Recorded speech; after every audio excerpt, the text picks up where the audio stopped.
Look, I gotta be real with you. I'm not paying for all these meals. I'll cover mine, but I'm not paying for all 4 of your kids. If you want to be with me, you're going to take care of me and my babies. That's part of the deal. All right, everyone, this situation took a very unexpected turn. From the way this first meetup played out, it's becoming pretty clear that the connection may not be heading anywhere serious. Things quickly shifted when all 4 children showed up, turning what was supposed to be a one-on-one date into something completely different. But trust me, that's only the beginning. Today, we're diving into some of the wildest relationship stories and unbelievable dating moments making waves online right now. Some clips are awkward, some are shocking, and a few will leave you completely speechless. Stay tuned, because every moment gets more intense from here. You didn't tell me you had 4 kids. Okay, and I was supposed to tell you that? I was supposed to tell you that right there when I just met you 2 days ago? Yeah, you were supposed to tell me that. How you gonna lie? I never lied, I just haven't told you yet. I have 4 kids, okay, so what's the problem? You got 4 kids, that's 4 other mouths to feed. What's Okay, yours? and so what? So are you not capable of taking care of them? Yeah, I'm capable of taking care of them, but I don't want to. It's my choice. So why did you feel like you needed to bring me to a date? You said that you would like the type of person that I am, so if that's the case, why is it that you don't want to go date me furthermore now? I do like you. Like you cool, you fine. But you got 4 kids. Okay, and? Was you ever married? Was you ever married? No, I was not. I got 3 baby daddies. Okay, damn, you got 3 baby daddies. See, I know. No. Baby girl, I ain't got no problem. Listen, I like you. You cool. Man, listen, one baby daddy. It's not even cool at this point. One baby daddy what? I don't have 1 baby, I have 3. Okay, 1 kid, okay, maybe you made a mistake. 2. You pushing it. 3? No, hell no. That's just what you do. 4, hell no. You that type of person. That's just who you are. Okay, so that's not who I am. That's not who you asked me to You ain't never been married and you got 4 kids. Okay, yeah. And I'm trying to get married.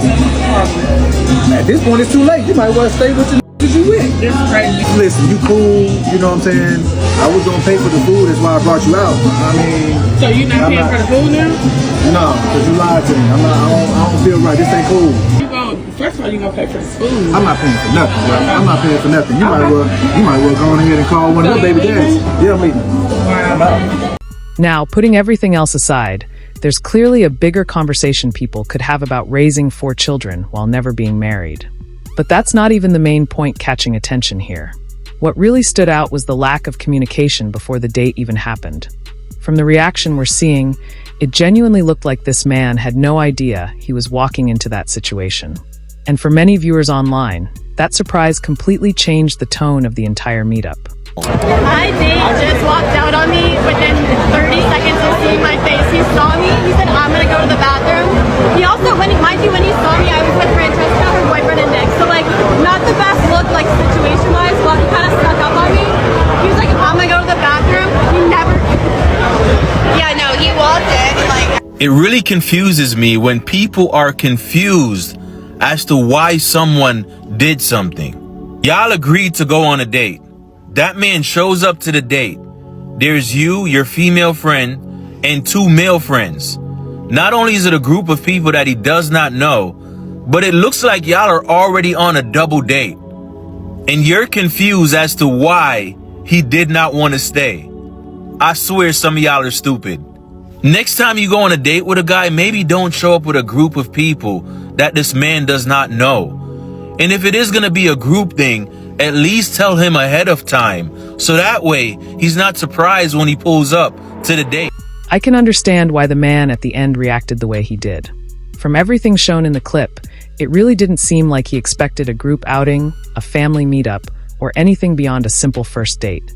Meanwhile, it appeared the situation was being viewed very differently on the other side, almost more like a casual hangout than a traditional date. That mismatch in expectations is what made the entire moment so uncomfortable to watch. And realistically, many people in that same position would probably feel frustrated or caught off guard after walking into a surprise they never agreed to beforehand. That was a great meal. I really appreciate you coming out with me tonight. Yes, everything was delicious. To wrap this up. Is there anything else I can get for you? No, we're good to go. Actually, there is. Can I get the I'm actually gonna have a turkey burger to go with the sweet potato fries, and I'll have an Arnold Palmer to go as well. All right, sounds good. Are you taking separate tab? No. This is you're paying for this. This is all you. No, I'm not. No, why wouldn't I brought you? you out on a date. I didn't bring. You said you. Right. I have to take food back to my cousin who lives with me. Okay, then your cousin can come up here and get his own food. No, he can't because I'm eating now, so I'm bringing him food back home. No. I'm dating you, not your cousin. Okay, so we're a package deal. So if you're taking me out to eat, then I have to take him food back home. No, I think you got this whole date mixed up. This objective No. was for... I don't have anything mixed up. Yes, ma'am, do. you can go ahead and put that order in and just add it to his tab. Ma'am, He's gonna pay for everything. Separate checks. Like, you joking, right? Okay, no, I'm serious. Put it on his tab because he's paying for it. No, ma'am. There's no way I am going home and I've already had dinner and he's sitting home waiting for food and I don't take him anything? Like, are you serious right now? You can get his grown ass up and get his own food. It doesn't matter. I want to take him food. He brings me food, so I'm going to take him food. Well, he can also catch you an Uber because okay. You can take care of all of our meals since you don't pay for So you just gonna leave? That's what we're doing? You just leaving? I'm not paying for another man's food. Honestly, this whole situation sounds almost unbelievable. What really surprised people was the moment she suggested getting extra food for her cousin and expected him to cover the cost, that we're not talking about someone he already knows or a close family emergency. This was apparently a person he had never even met before, during their very first date. That's the part viewers online are reacting to the most. For many people, a first date is supposed to be about getting to know each other, not suddenly taking on unexpected responsibilities or extra expenses that were never discussed ahead of time. It's so funny because shocked is exactly what he said he was. When I decided that I was going to tell him that I wanted a divorce, I texted my therapist, our marriage counselor, and I was like, I need to tell him that I want a divorce, but I want to do it in a session so that there's like a mediator present. Got us in like ASAP, like 2 days later. And I walked in knowing that I was going to ask for a divorce. And so sit down in our session. It's like really tense, really awkward. My ex was sitting there like, so why do we have an emergency session? The therapist was like, Jamie, do you want to start? And I just started crying and I was like, I want a divorce. You know, it's hard for me to like say the words. I was like, I'm done. I want a divorce. He sat there quiet. I'm sitting next to him crying. He didn't move. He didn't look at me. He didn't react at all. He just was stone cold. And eventually our therapist was like, would you like to respond? He goes, honestly, I'm just shocked. I was like, you're what? I like became a dragon.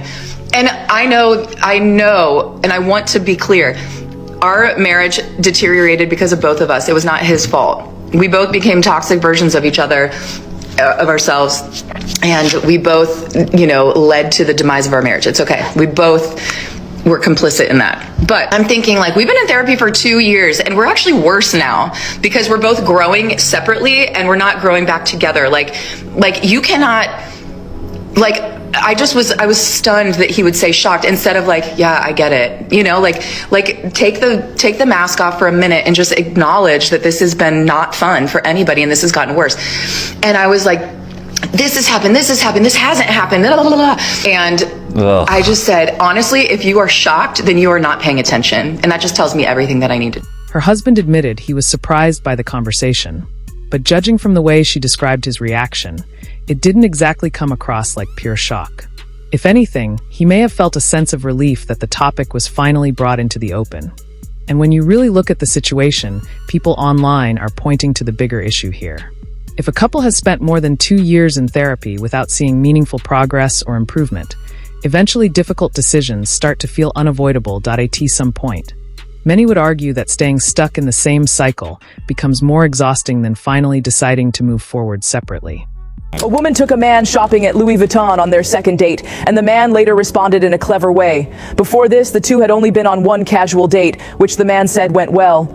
Soon after, the woman suggested a second date and asked the man to take her shopping first, then go back to her place for some fun. The man agreed, believing the shopping would involve a modest budget of a few $100s. However, when they arrived and stopped in front of the Louis Vuitton store, he was shocked. He told the woman this was not what they had agreed on and explained that he could not afford luxury items. The woman immediately accused him of lying and backing out of his promise. As people nearby began watching the argument, the man felt embarrassed and pressured and eventually said he would go along with it. Inside the store, the woman picked out an expensive handbag. The man asked the sales associate to wrap it up and even encouraged her to choose another piece of clothing. While the woman went into the fitting room, the man quietly left the store and walked away. When the woman came out of the fitting room, she realized the man was gone. Furious, she had no choice but to awkwardly return the handbag and clothes. Do you think the man handled the situation the right way? Honestly, a lot of viewers were probably surprised the relationship even made it to a second date after everything that happened early on. Based on the conversations and reactions online, many people felt the focus seemed less about building a real connection and more about expensive expectations. What especially caught attention was the suggestion of going shopping so early in the relationship. For many people, a second date is usually about learning more about each other, not discussing purchases or spending money. Because of that, some viewers walked away feeling like the situation appeared more transactional than genuine, which is why the clip sparked so much debate online. So what you got planned for us to do tonight? I was thinking about we just chill at the crib, you know what I'm saying? What? Chill at the crib? No, you flew me out here. I thought you was gonna be treating me real nice. You know, like taking me on the shopping spree. Maybe go to Atlanta, go to the Kurt Geiger store. I need a new purse. I need a new wig. Look at my hair. I need my nails and toes in. I thought I was gonna be getting treated like a queen. No, It's all good. Let me get your luggage. what you? Your bags in the trunk. For what? So you put all the bags from the mall. Put your wig, everything you fit right here. Oh, okay. Wait, well, where you going? Hold on, I gotta pop. What the? Oh! Hey! What confused many viewers was how shocked the woman seemed by his reaction. From his perspective, once he started feeling like the relationship was becoming too focused on money and expensive expectations, it's not surprising that he decided to leave the situation quickly. The clip gave a lot of people the impression that the connection may not have felt genuine to him anymore. Instead, it appeared he was beginning to question whether the interest was really about building a relationship or mainly about financial benefits. That's why so many online reactions sided with his decision to walk away once those concerns became obvious to him. These are the requirements. I'm about to eat with a little chick from Instagram or whatnot, you feel me? This is our first date, this is our first time linking up, you feel me? We only just been talking through the gram or whatnot. So she get here, tell me why she pop up with 3 kids. 3 of them? Feel me? Got a 5-year-old, got a 7-year-old, and a 17-year-old. I'm 27. Your oldest almost older than me. You only about 33. What age you started? Y'all got up. Come on, man. Come on, man. I ain't doing that. Straight up. Ain't no pole not like that. But come on, we gotta do better, ladies. For real. Yeah. Hey, mama. Yeah, I'm about to eat right now, mama. Yeah, we at a little restaurant. Yeah, the girl I was telling you about from Instagram that I met, this Nia. Say what's up, Nia. Hi. Yeah, this is the kids right. Y'all say hi, kids. Hi. Let me run to the car real quick. Let me go grab my wallet. I'll be right back. Okay, no problem. Y'all know we ain't doing that. Straight up out of here. Y'all know we ain't doing none of that. All right, this next situation had viewers completely stunned. The woman reportedly brought her 17-year-old son along on a date with a 27-year-old man, which immediately made the entire meetup feel awkward and unusual to many people watching online. With only a 10-year age gap between them, the dynamic quickly became a major talking point. But beyond that, viewers were even more shocked by the fact that multiple children were brought to what was supposed to be a personal date. At that point, many felt the situation no longer resembled a normal one-on-one outing at all. Instead, it started to look more like a family dinner where the expectation was for him to cover every expense. And trust me, the final clip in this lineup takes the drama to another level, so you'll definitely want to stay tuned for what happens next. I think the government should pay women, like a monthly stipend, maybe $5 grand, seems pretty reasonable. I'm sure we're all wondering the same question. Why exactly would women need to get paid $5,000 a month from the government? The government should pay women, right, and just women, because, listen, the government is run by men, right? Like, even if there's women in there, it's run by the men. Oh dear. Well, here we go. And men are always saying they're providers, they protect us from other men. They're providers, they keep us safe. Okay. So if the government is men and men are providers, then the government should provide. I would like to take this opportunity to promote the idea to the education system to start teaching not only critical thinking, but also logical reasoning in schools, because it's quite obviously needed. Right, they said they're all providers, so the government should pay us because we're women. Shockingly, a lot of individuals actually do believe that women should be paid for simply existing by the government. But it's always been my belief that if a person is earning a wage, they should actually be doing something to earn that wage or that stipend. So what exactly are the plans for some of these women in the future for earning their keep? Or do they really expect to just be paid to exist? One reaction that really stood out came from the women responding to the clip, who questioned the overall logic behind expecting financial rewards without contributing anything meaningful in return. Their argument was that success and income are usually connected to effort, skills, business ideas, or some kind of productive work that adds value. That perspective sparked a huge debate online, with many viewers sharing different opinions about relationships, expectations, and personal responsibility in today's dating culture. Whether people agreed or disagreed, the conversation definitely got everyone talking. But that wraps up today's lineup of unbelievable clips and relationship moments making waves across the internet. If you enjoyed the video, make sure to leave your thoughts in the comments, hit the like button, and subscribe for more discussions and reactions like these. Thanks for watching, and I'll catch you in the next one.